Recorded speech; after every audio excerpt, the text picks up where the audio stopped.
ઓમ નમઃ શિવાય, ઓમ નમઃ શિવાય, ઓમ નમઃ શિવાય.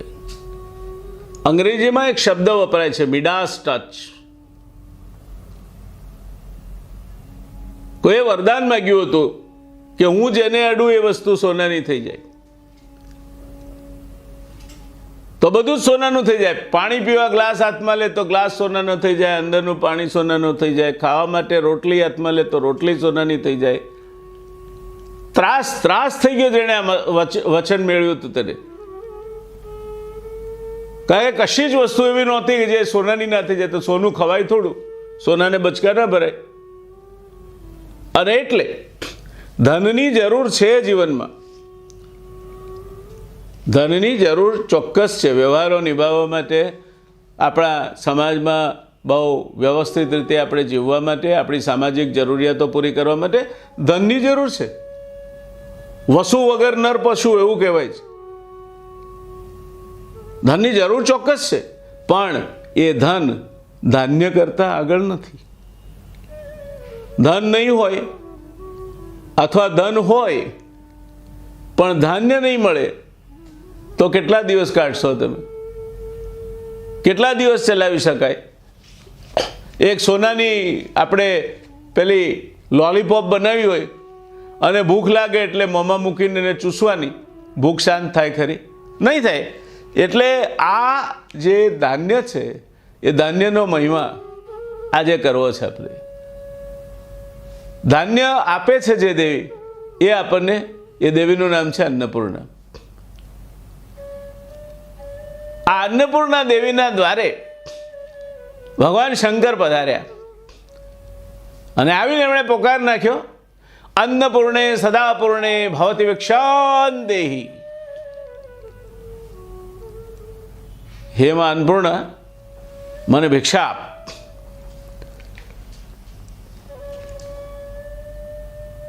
અન્નપૂર્ણા માના હાથમાં અક્ષય ભિક્ષાપાત્ર છે, જેમાંથી ધાન્યનું વિતરણ થાય છે.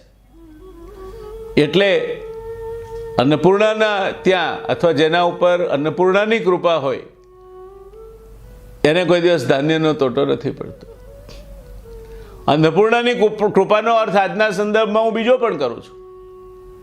અન્નપૂર્ણાની કૃપા તો જ થાય જો અન્નપૂર્ણાને તમે માન આપો, અન્નને તરછોડો નહીં. ઘણાને ટેવ હોય છે, જમવા બેસે શાકમાં મરચું વધારે છે, દાળ સાવ ફીક્કી છે, રોટલી આજે કેમ આ ચબ્બડ થઈ ગઈ છે, કઈ જાતની આપણા ત્યાં રસોઈ થાય છે, ભાત કાચા છે.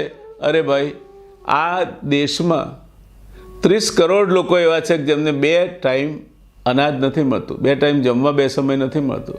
તમને ભગવાને જમવા આપ્યું છે, માં અન્નપૂર્ણાનો પ્રસાદ તમારી થાળીમાં પીરસાય છે, એને કમખોડીને તમે શું કરવા માંગો છો?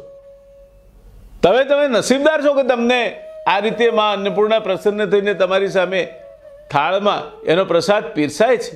એટલે અન્નનો ક્યારે પણ અન્નને અવખોડવું નહીં જોઈએ. ક્યારે પણ અન્નની અશાત ના થાય, એનો તિરસ્કાર થાય એવું નહીં કરવું જોઈએ.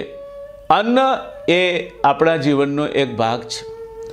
ઉપનિષદ ઋષિની વાણી છે. ઉપનિષદ છે તે ઋષિની વાણી છે. વિશ્વમાં સૌ પ્રથમ અન્ન ઉત્પન્ન થયું છે એવું આ ઉપનિષદો કહે છે. અને અન્ન રસથી પ્રાણી સૃષ્ટિ જીવે છે. અન્ન તો અમૃત સ્વરૂપ જીવન રસ છે. અન્ન સ્વયં બ્રહ્મ છે. વિશ્વનું ભરણ પોષણ કરનારી અન્નપૂર્ણા તો સ્વયં બ્રહ્મ સ્વરૂપ અન્નની દેવી છે. તમને ભૂખ જ ના લાગે તો અન્નપૂર્ણાનું અપમાન કરો ને તો પછી આવું થાય. કોઈને એસિડિટી થાય, કોઈને ભૂખ ના લાગે, કોઈને ભૂખ મરી જાય. આ અન્નપૂર્ણાના અપમાન કરવાના ફળો છે. આહાર વિહારમાં ધ્યાન ન રાખો, વિપરીત આહાર કરો.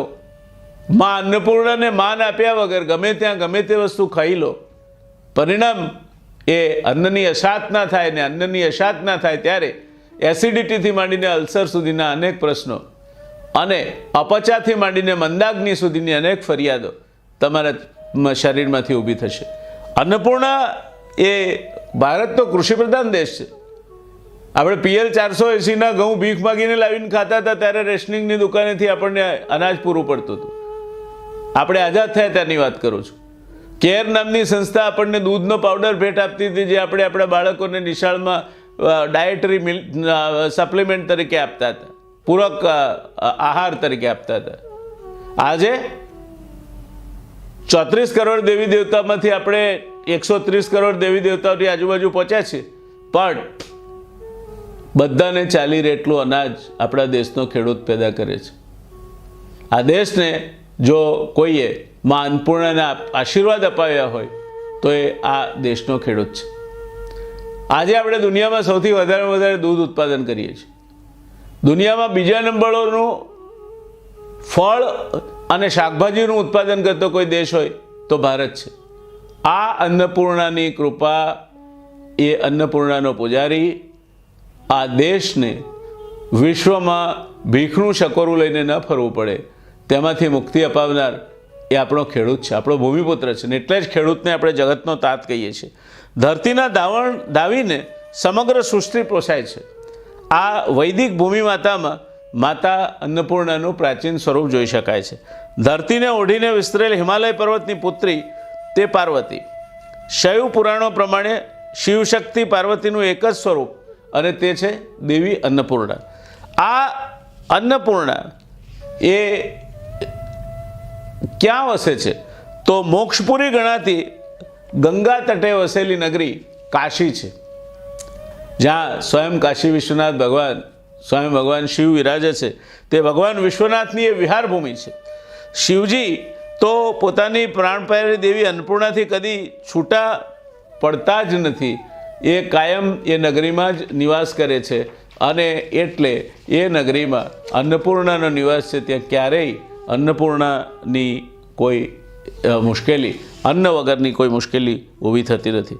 આજે કાશીમાં, કાશી નગરીમાં જો યાત્રા માટે જાઓ તો ભગવાન કાશી વિશ્વનાથના મંદિરની બાજુમાં જ માં અન્નપૂર્ણા દેવીનું મંદિર છે.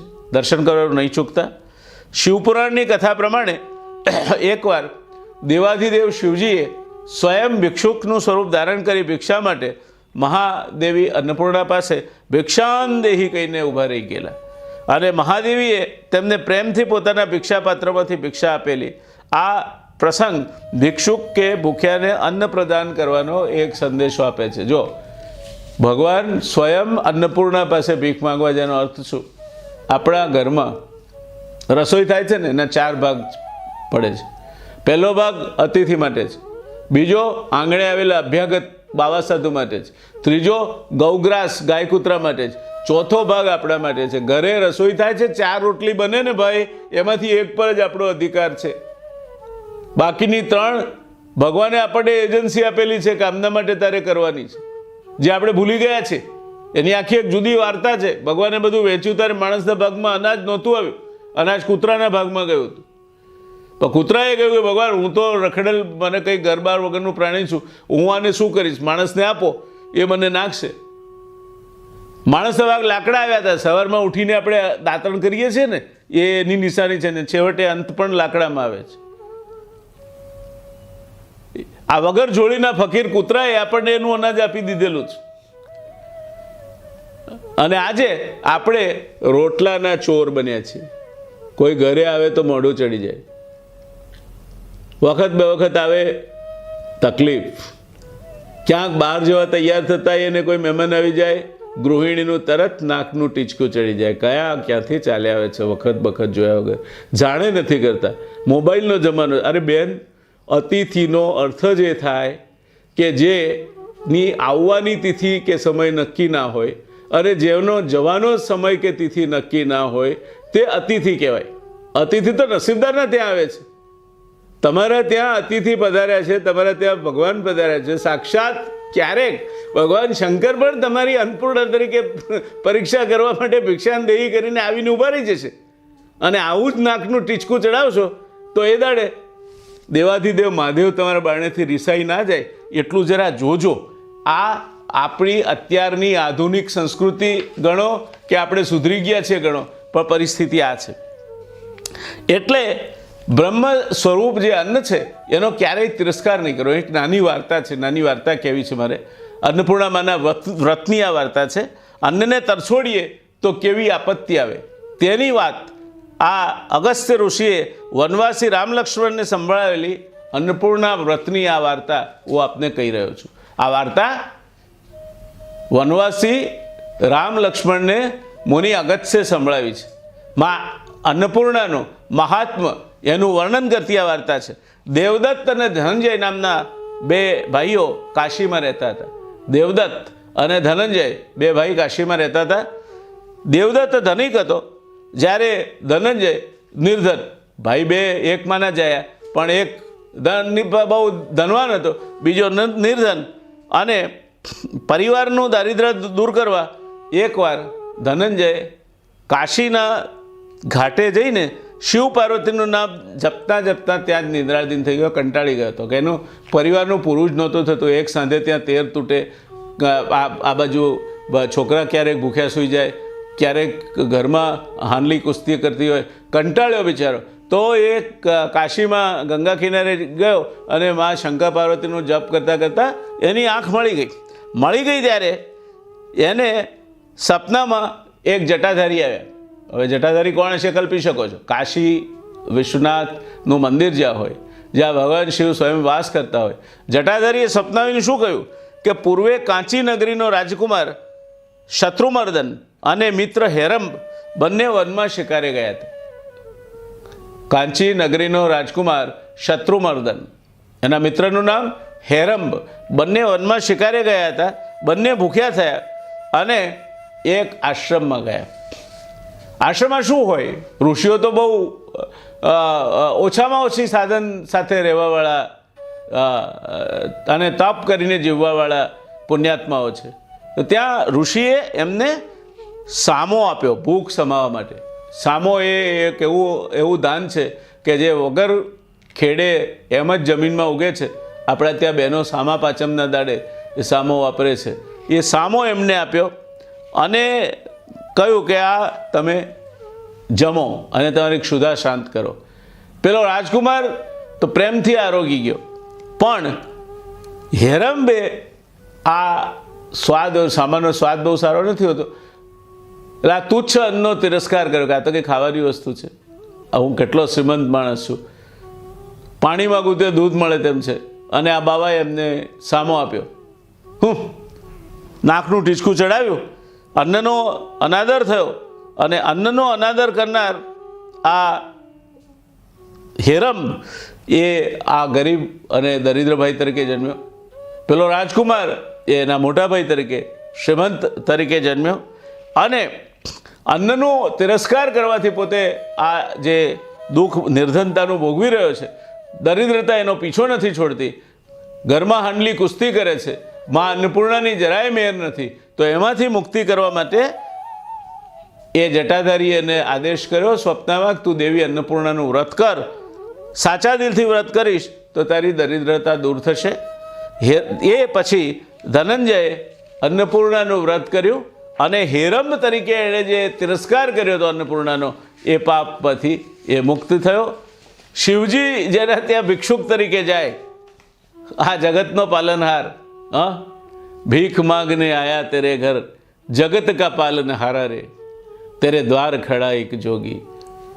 માં અન્નપૂર્ણાના દ્વારે જો સ્વયં શંકર ભગવાન ભિક્ષાન દેહી કહીને ઊભા રહી જતા હોય, જો ભગવાન શંકરને માં અન્નપૂર્ણાની અગત્યતા સમજાતી હોય, તો આપણે આ નખરામાંથી બહાર નીકળીએ. ઘરે ક્યારે જેવું કંઈ રંધાયું હોય ને, ક્યારેય તિરસ્કાર ન કરશો. તમે નસીબદાર છો, તમને ખાવા મળે છે. અન્નનો તિરસ્કાર ક્યારે નહીં કરશો. અન્નનો બગાડ નહીં કરતા. તમારે નહીં ખાવું હોય એટલું લો. હોટલમાં જાઓ, વધારે પડતી કોઈ વસ્તુ મંગાઈ ગઈ હોય, પેલાને કહો કે ભાઈ પેક કરી આપને. બહાર જઈને કોઈ ક્ષુધાતુર વ્યક્તિ મળે એને આપી દેજો, તમારે ઘેર ના લઈ જવું હોય તો. કોકના પેટની આંતરડી થશે, કોકને ભૂખ એની શમશે, અને આ જ્યાં સુધી આ લોકોની આંતરડીમાં હજુ અગ્નિ પેદા નથી થયો ત્યાં સુધી જ આ મધ્યમ વર્ગને ઉચ્ચ મધ્યમ વર્ગના લોકો જે બેફામ ખર્ચા કરે છે અને રેસ્ટોરાંઓમાં અને હોટલોમાં જે મોજ મજા ઉડાવે છે એ સલામત છે. બાકી ભૂખ્યા જનોનો જઠરાગ્નિ જાગશે, ખંડેરોની ભસ્મકણી ન લાદશે. ભૂખ્યા જનોનો જઠરાગ્નિ જાગશે, ખંડેરોની ભસ્મકણી ન લાદશે. કોઈની રોજીરોટી ન તોડશો. અન્નનો તિરસ્કાર ક્યારેય નહીં કરતા. ઈશ્વર તમને અનાજ આપે છે, દાંત આપે છે, જીભ આપે છે, સ્વાદ આપે છે, પચાવવા માટેની શક્તિ આપે છે. તમારા પર ભગવાનનો આનાથી મોટો એકેય ઉપકાર ન હોઈ શકે. જે માણસને સમયસર ભૂખ લાગે છે, જે ખાય તે પચી જાય છે અને પથારીમાં પડે એટલે ઊંઘ આવે છે, એના જેવો મોટો ધનવાન, એના જેવો મોટો પૈસાદાર બીજો એકેય નથી. તો માં અન્નપૂર્ણા અને ભગવાન શંકરની આ વાત હંમેશા યાદ રાખજો. જ્યારે જ્યારે જમવા બેસો ત્યારે તો ખાસ યાદ રાખજો. કોઈ ભૂખ્યો તમારા દ્વારે આવે, કોઈ સાધુ અભ્યાગત તમારા દ્વારે આવે, કોઈ અતિથિ તમારા દ્વારે આવી ચડે તો તમારો ઓટલો નાનો હશે તો ચાલશે. મહેરબાની કરીને રોટલો નાનો ના થાય તેટલું જોજો. ભગવાન તમારા પર હંમેશા રાજી રહેશે. ભગવાન શંકર માં અન્નપૂર્ણાની કૃપા આપ સૌ પર ઉતરે. સર્વત્ર સુખિનઃ સંતુ સર્વે સંતુ નિરામયા સર્વે ભદ્રાણિ પશ્યંતુ મા કશ્ચિત દુઃખભાગ ભવેત. આપ સૌ સુખી થાઓ એવી ભોળિયા શંભુના ચરણોમાં પ્રાર્થના સાથે ઓમ નમઃ શિવાય, ઓમ નમઃ શિવાય, ઓમ નમઃ શિવાય. શંભો હર, શંભો હર, શંભો હર. ઓમ નમઃ શિવાય.